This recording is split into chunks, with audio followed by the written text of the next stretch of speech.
박사는 증시 각도기. 안녕하세요. 증시나 집안지원입니다. 네, 안녕하십니까. 각도기 각산일입니다. 계속 걱정하던 일이 벌어지네요. 네, 일단 뭐 오늘 시황을 하는 의미가 없을 정도로 너무 시장이 뜨거워요. 네, 다 골고루 이렇게 올라주는데 어느덧 벌써 2,800 근처까지 와버려서 저는 이제 제일 걱정이 3,000 넘어서 고객들이 오면 안 되는데. 근데 이번에는 내 느낌, 그냥 통밥을 찍어보면 3,300 넘어서 올 것 같아 사람들이. 안 되는데 좀 걱정입니다. 제가 원래 미래를 보는 좀 그런 통밥이 있잖아. 앞으로 이렇게 될 것 같다. 이런 통밥 잘 돌아가는데. 참 이루어졌으면 하는 그 바람이에요. 3,300. 아니 너무 오랜만에 보는 수치인 것 같아요. 오늘 막 몇 분하고 전화 통화하는데 전화 올 줄 알았대. 작년 이맘때쯤도 전화가 왔대. 그래서 이제부터 시작입니다.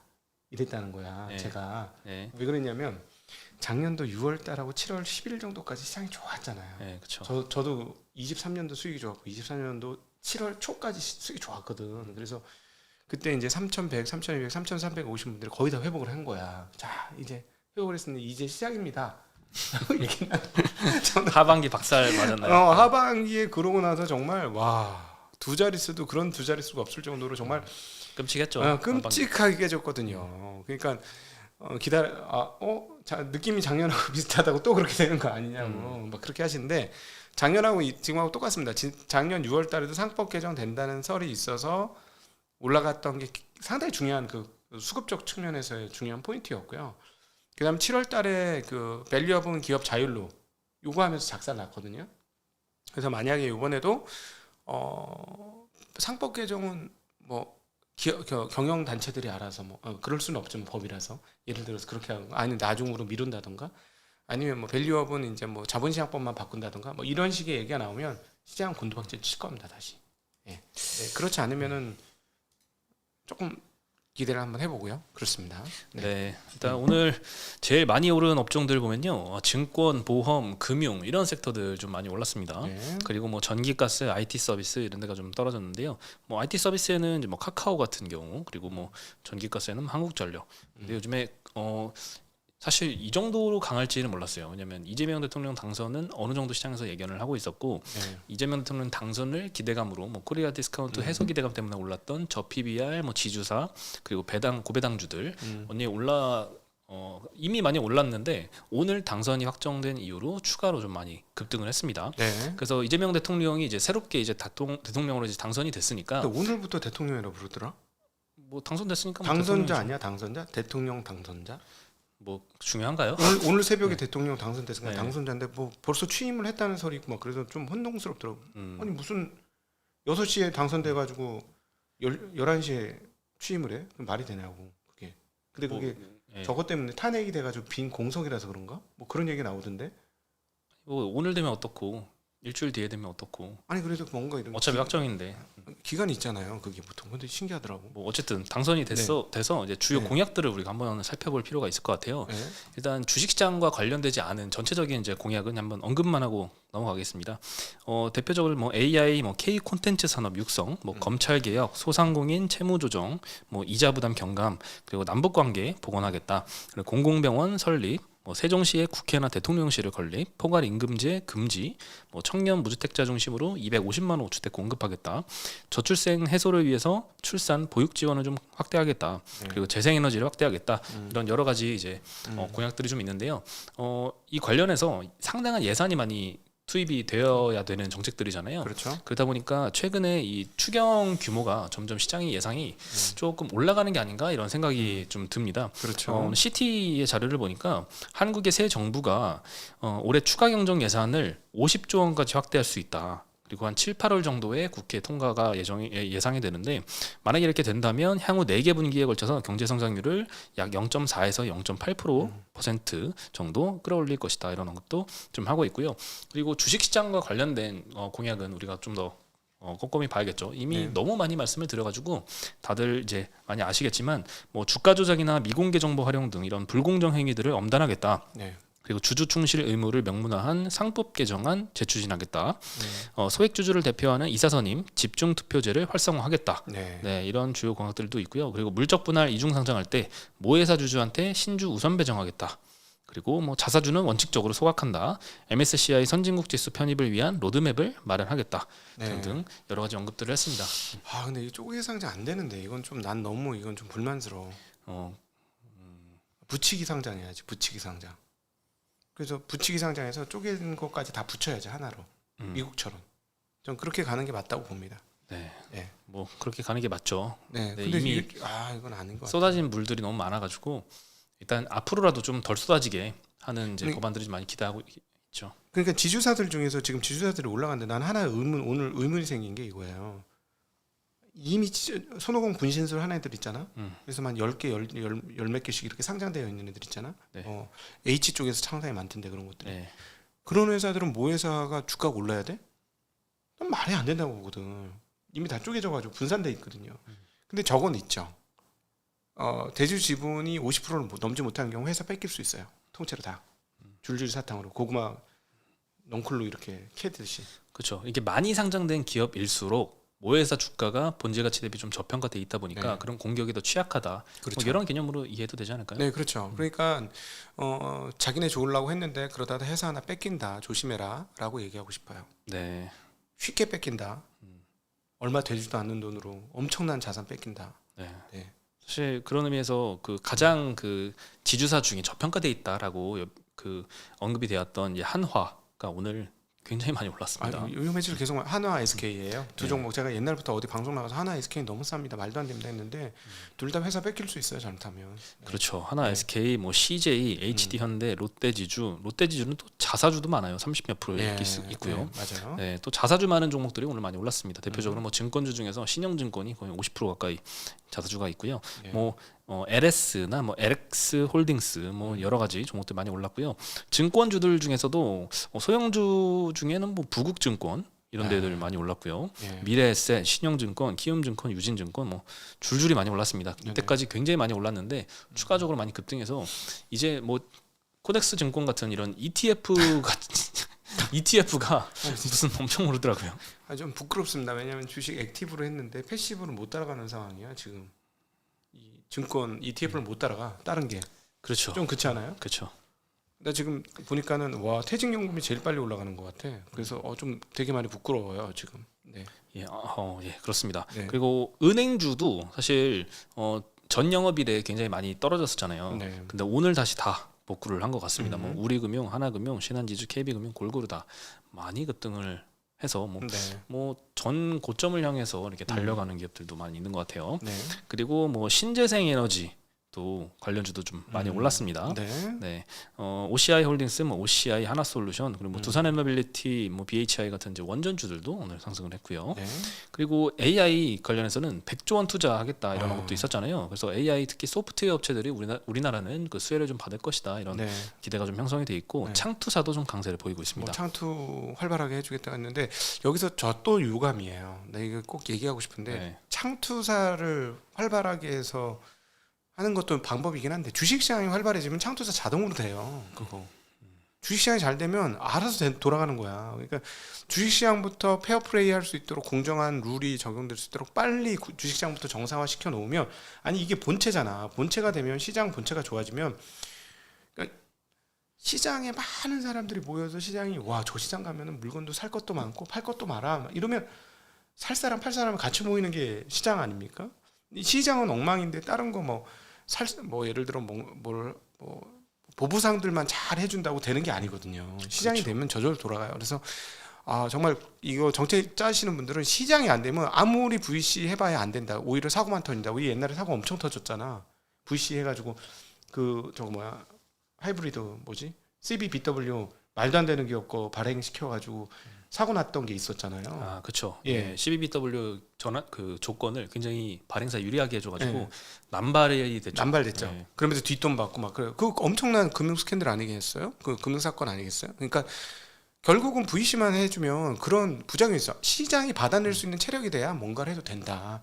그건 꼭 좀 기억해 주셨으면 좋겠습니다. 네. 그래서 오늘 뭐 창투사들도 많이 네. 급등을 했고요. 그리고 오늘 근데 그 정치 관련해서 빠진 건 정치 테마주들 그냥 그 대통령과 뭐 인맥이 어떻게 돼가지고 했던 뭐 아니면 성남 시절 시간에 뭐 교복 무상교복 뭐 이런 걸 했었대요. 그래서 관련된 뭐 엘리트 뭐 이런 기업들, 네. 네, 그 정치 테마주로 엮였었는데 그런 기업들은 오늘 좀 빠지더라고요. 그렇죠. 근거가 없었으니까 사실상. 예. 이런 기업들은 뭐 역시나 이제 대선 끝나면 끝난 항상 거. 이기든 지든 다 떨어졌습니다. 그래서 끝난 거죠. 네. 예, 뭐 김문수 이준석 테마주들 마찬가지로 좀 하락을 했고, 네. 네. 그리고 오늘 사실 시장에서 굉장히 좀 놀랐던 소식은 바이오에서 네. 페트론이라는 회사가 하한가를 기록을 했습니다. 맞습니다. 여기 깜짝 놀랐는데요. 네. 일라이릴리가 이제 스웨덴의 카무루스라고 하는 기업과 계약을 체결했는데 이 카무루스가 이 장기 지속형 플랫폼 만드는 회사예요. 네. 네, 그래서 그러니까 이 라이선스 계약을 체결했죠. 주사 한 방에 오랫동안 가는 거. 한 방 넣으면은 그 얘네의 그 소위 말하는 물질 그 전달 체계에 넣으면 하루 만에 약이 나오는 게 아니라 일주일 내내 조금씩 서방향으로 나오는 그런 개념이죠. 서서히 방출되는 게 이제 서방형이죠. 네네. 네, 그래서 근데 이 펩트론도 서방님 뭐 이런 것 같아요. 그렇게 생각하실까봐 동방 말고 서방 뭐 이런 것 같아요. 그렇게 생각하실 것 네네. 같아서 덧붙였습니다. 네. 왜냐면 저도 서방형 처음 들었을 때 서방? 뭔 소리야? 서방이 뭐야? 이런 생각했거든요. 예. 아이고 서방님 어서 오셔요. 뭐 이런. 네, 근데 펩트론도 이 마찬가지로 장기 지속형 플랫폼을 갖고 있잖아요. 근데 릴리하고 지금 그 기술 평가 계약을 이미 체결을 했었거든요. 네. 그래서 요거 잘 되면은 이제 본 계약으로 갈 거란 기대감 때문에 최근 주가가 엄청 급등을 했었어요. 맞아요. 근데 갑자기 릴리가 다른 회사하고 이 라이선스 계약을 체결을 하니까 네. 펩트론과의 계약은 이제 무산됐나? 이런 우려가 시장에서 좀 발동을 한 것 같습니다. 그래서 네네. 좀 하한가를 기록을 했는데 그건 아니다라고 회사 측에서도 열심히 반박을 하고 있어요. 일단 한국경제에서 단독 보도가 났는데요. 펩트론의 최호일 대표와 이제 전화 인터뷰를 한 내용이 보도가 됐습니다. 네. 근데 릴리와의 계약 논의가 이상이 없다라고 대표가 언급을 했고요. 이 카무루스가 보유한 기술은 펩트론의 스마트 대포라는 기술과 전혀 다르다. 단순 경쟁 관계로 볼 수가 없다. 그리고 일라이 릴리로부터 펩트론과의 계약에 문제가 없다는 답변도 받았다. 정말 확실하게 코멘트를 해줬거든요. 네. 끝 아닌가 이거면? 일라이 릴리로부터 펩트론과의 계약에 문제가 없다는 답변도 받았다. 이미 계약을 했나요? 아니, 그러니까 기술 평가 계약은 했고요. 네. 이게 이제 기술 평가가 잘 진행이 되면 이제 본 계약을 체결할 예정이죠. 네. 네, 그래서 본 계약 기대감이 지금 시장에 있는데 갑자기 이 경쟁사와의 계약이 나오는 바람에 그 기대감이 조금 무너진 게 아닌가 하는 생각이 드는데, 근데 희한한 건 이렇게 회사 측에서도 명확하게 코멘트를 해줬는데도 시장이 믿질 않는 것 같아요. 계속 하한가에서 풀리지를 않았어요. 애매한 건 애매하네요. 애매합니다. 네네네. 네, 지금 게다가 이 얘기 들어도 좀 애매하긴 해요. 네. 네, 공지도 회사 측에서 올렸습니다. 홈페이지에 보면은 뭐 방금 전에 그 대표 전화 인터뷰 내용과 거의 똑같은데요. 타사 신규 계약과 관련해서 펩트론과 릴리의 기술성 평가는 여전히 순항 중이다. 카무루스 기술은 펩트론과 다른 방식이라서 경쟁 관계가 아니다. 네, 그리고 릴리와의 논의는 계획대로 이어질 것이다. 이런 네. 해명을 했지만 시장에서 잘 믿어주지 않는 이유는 일단 불확실성이 떴잖아요. 네. 불확실하잖아요. 네네네. 네, 그래서 일단 매도하고 보는 이런 움직임은 항상 주가가 최근에 급등했을 때 많이 나타나는 것 같아요. 워낙에 빅파마들이 한 개만 아니고 여러 회사들하고 접촉하지 않습니까? 두 개를 쓸 수도 있고 세 개를 쓸 수도 있고 한 개를 쓸 수도 있는 거니까. 사실은 빅파마는 원래 항상 이렇게 하는 거니까. 네. 네, 그렇죠. 그리고 얼마나 올랐는지 보니까 올해 들어서 2배 넘게 이미 올랐고요. 그러니까 데미지가 더 크구나. 네, 또 최근에 또 많이 올랐거든요. 그래서 오늘 그 하한가 빠진 기준으로 5월 상승분만 딱 반납한 수준입니다. 네, 4월 말 정도 주가 수준까지 이렇게 왔는데 여전히 뭐 연초 대비해서는 60% 정도 이렇게 급등한 상태라서 네, 최근에 많이 올랐던 게 아무래도 이런 불확실성 해소가 잘 안 된 것 같아요. 이런 회사 측 발표에도 불구하고. 네, 반면에 이제 알테오젠 같은 경우에는 호재가 나왔습니다. 네. 할로자임이 이제 알테오젠과 이제 특허 분쟁이 엮여 있는 네, 특허 소송을 걸었었죠. 소송 중인데요. 이 머크가 할로자임한테 특허 침해 소송을 제기를 했었는데 이거 여지가 있으니까 침해 여지가 있으니까 한번 특허 심리를 개시하겠다라는 결정이 나왔습니다. 네, 할로자임한테 불리한 거네요. 네, 네, 그래서 머크와 이제 할로자임의 이제 PGR이라고 하는 건 이제 특허 침해 소송, 특정 소송을 말하는 거고요. 이 타임라인을 보면은 작년 11월에 머크가 할로자임의 엠다제라는 특허에 대해서 침해 소송을 제기를 했고요. 그리고 이번에 6월 2일 날 미국의 특허 심판원이 할로자임의 이 특허 심리 개시를 위한 모든 적격성이 충족되었다. 그래서 특허 심판을 개시한다고 발표를 했습니다. 오늘 그래서 이 관련해서 이제 신한투자증권의 이제 보고서가 나왔는데요. 이 할로자임의 주장을 무력화하는 심리 개시의 근거가 한 세 가지 제시가 됐는데, 첫 번째로는 청구항의 광범위성 대비해서 구조적, 기능적 근거가 부족하다.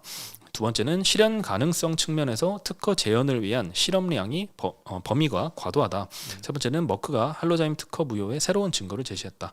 한마디로 이 할로자임의 엠다제 특허가 너무 광범위하다. 네네. 이게 사실 처음부터 문제로 많이 지적이 됐었거든요. 네네. 네. 그리고 이제 오늘 리포트 내용은 키트루다 SC 출시의 불확실성은 제거가 됐다. 이런 이게 주제입니다. 네. 이 할로자임의 엠다제 특허는 또 7년 후에 만료가 되거든요. 2032년에 만료될 예정인데, 내년부터 이 특허 소송이 시작이 돼서 3에서 한 5년 정도 소송을 진행하면 그 이후에는 특허가 한 2, 3년밖에 안 남게 됩니다. 그래서 할로자임 입장에서는 이 임상이나 뭐 상업화 이력도 없는 이 특허 가지고 소송을 계속 이렇게 끌고 가는 것도 상당히 좀 부담 요인이다. 그래서 향후 계획 같은 경우에는 남은 리스크가 있다면 할로자임이 이 키트루다 SC의 판매 금지 가처분 신청을 하는 거, 요거인데 이번 그 특허 침해 소송이 이제 심리가 개시가 됐잖아요. 예. 그래서 만약에 이 판매 금지 가처분 신청을 하더라도 기각될 것이다, 이렇게 전망을 하고 있고요. 그럼 결국 키트루다 SC 머크가 이제 알테오젠 기술로 출시할 키트루다 SC는 9월 23일 날 FDA 승인이 기대가 되고요. 그리고 10월 달부터 판매를 개시할 예정이다라고 코멘트를 했습니다. 네. 그러면 알테오젠이 받게 되는 거는 1.5조 원 정도의 판매 마일스톤, 그리고 4, 5% 정도로 예상을 하고 있는 로열티가 인식될 예정입니다. 네, 요 로열티가 5%냐, 2%냐, 3%냐, 1%냐에 따라서 이 영업이익이 추정치도 완전히 달라지거든요. 네, 신한에서는 일단 4, 5% 정도로 일단 추정을 하고 있습니다. 네, 그리고 추가로 올해 신규로 이 기술 애로 한 2건 이상 목표 중이라고 하고, 회사 내부적으로는 코스피 이전 상장도 결정을 한다라고 하네요. 네. 그러니까 뭐 이제는 뭐 불확실성이 많이 해소가 됐다, 이런 주제의 리포트였습니다. 네. 그래서 바이오 내부에서도 뭐 펩트론을 비롯한 비만 치료제 관련주들은 좀 하락을 했고, 네. 알테오젠은 상승을 했습니다. 네. 그리고 엔비디아가 시총 1위를 탈환을 했죠. 그렇죠. 네, 그래서 AI 관련주들 강세를 좀 보였는데 1월달 이후에 MS한테 다시 이제 제낌 당하고 떨어진 다음에 다시 1위를 탈환을 했네요. 그래서 어제 그 뭐 마이크론이나 브로드컴, 엔비디아, TSMC도 좀 상승을 해서 국내 뭐 하이닉스를 비롯한 HBM 관련주들도 소폭 상승한 것 같습니다. 그리고 AI 관련해서는 이제 브로드컴에서 고성능 네트워크 칩인 토마호크 6를 출시를 했는데, 여기 수석 부사장이 얘기하기로는 이전 제품 대비해서 성능이 한 2배 정도 향상이 됐고, 데이터 전송을 더 효율적으로 제어할 수 있는 기능도 추가가 됐다고 하고요. 이로 인해서 동일 작업을 수행하는 데 필요한 네트워크 스위치 수가 줄어들었습니다. 그래서 이 칩을 통해서 10만 개 이상의 GPU가 연결되는 초대형 클러스터 구축이 가능해졌다라고 하고요. 몇 년 내에는 이제 단일 건물에 100만 개 GPU가 들어간 데이터 센터도 등장할 것이다, 이렇게 전망을 하고 있습니다. 네. 네, 그 얘네 칩을 달면 연결이 된다는 얘기죠. 그렇죠. 훨씬 더 효율적으로 더 많은 칩을 네. 단일 공간에 심을 수 있다, 이런 내용이고, 최근에 또 추론 수요도 굉장히 또 급증했다는 소식도 많이 들려오고 있어서 국내외 AI 관련주들 좀 상승을 한 것 같습니다. 네, 이에 그러면 엔비디아에 이제 발맞춰 가지고 옆에서 뭐 통신 칩이나 아니면 뭐 D램 관련 쪽도 굉장히 발맞춰 주고 있는데, 마이크론이 이번에 원C D램 샘플을 최초로 출하를 했다고 합니다. 하이닉스도 작년에 이제 8월달에 원C 공정으로 만든 DDR5 개발에 성공했다라고 우리가 소식을 들었는데, 이번에 샘플 출하는 마이크론이 최초라고 하네요. 원C 같은 경우에는 선폭으로 따지면 한 11에서 12나노 이 정도라고 하고, 마이크론은 이제 모바일에 활용되는 LPDDR5X 요거를 이제 만들었는데, 업계에서 가장 얇고 이전 세대 대비 높이도 한 14% 줄었다라고 발표를 했습니다. 그리고 스마트폰 슬림화, 그리고 폴더블 폰 설계에 더 많은 가능성을 열어줄 수 있는 제품이다, 이렇게 소개를 했고요. 일부 파트너사 대상으로는 요 원C로 만든 이제 LPDDR5X 16GB 제품을 샘플링 진행하고 있다고 합니다. 빠르면 내년도 스마트폰에 바로 탑재될 수 있는 제품이라고 하네요. 네, 참고로 삼성전자는 올해 하반기에 이 원C LPDDR5 그리고 DDR5 순차적으로 개발할 것을 목표로 지금 삼고 있다고 합니다. 지금 개발은 된 것 같고요. 저기 하이닉스는 꽤 진전이 많이 됐고, 그 삼성전자는 나오는데 이제 양산을 어떻게 하느냐 얘기가 계속 나오고 있습니다. 그래서 여기 이제 양산 단계하고 그 제품 단계하고 또 완전한 차이가 있기 때문에 양산이 잘 돼야 되겠죠. 네. 계속 얘기가 나오고 있어요. 양산 수율도 잘 나가야겠죠. 네네. 네, 이로써 많이 시장이 올해 굉장히 많이 올랐어요. 코스피가 한 15%, 코스닥이 10% 정도씩 이렇게 오른 것 같은데 네. 지금 주요국 증시 대비해서 엄청난 선방을 하고 있거든요. 그렇습니다. 네, 확실히 지난 몇 년 동안 이제 미국 시장이 굉장히 강세를 보였는데 네. 올해는 좀 한국 시장이 달라진 모습을 보여줄 거로 기대가 됩니다. 작년 연말에 미국 시장에서 한국 시장 넘어오신 분은 진짜 완전히 완전 최고네요. 그렇죠. 네. 근데 반대도 있을 수 있잖아요. 많아요. 안타깝습니다. 네. 그렇죠. 미국 시장이 그래도 그 낙폭은 4월 낙폭은 다 회복을 했으니까 그렇죠. 뭐 손해는 아닐 수 있는데 네, 한국 시장이 상대적으로 최근은 좀 강세를 보이고 있고 워낙 그 멀티플만 비교해도 주요국 대비해서 너무 저평가잖아요. 동남아보다 싼 기업이라서. 그래서 계속 이제 일본 시장을 좀 보시라라는 말씀을 계속 드립니다. 네. 일본 시장이요? 일본 시장의 최근 10년간의 흐름을 꼭 확인해 보실 필요가 있어요. 네, 일본의 이 재팬 디스카운트가 해소된 과정을 우리나라가 좀 따라갈 거다 이런 개념이죠. 네. 예, 알겠습니다. 그러면 오늘은 여기서 인사를 드리고요. 저희 내일 다시 인사드리겠습니다. 네, 안녕.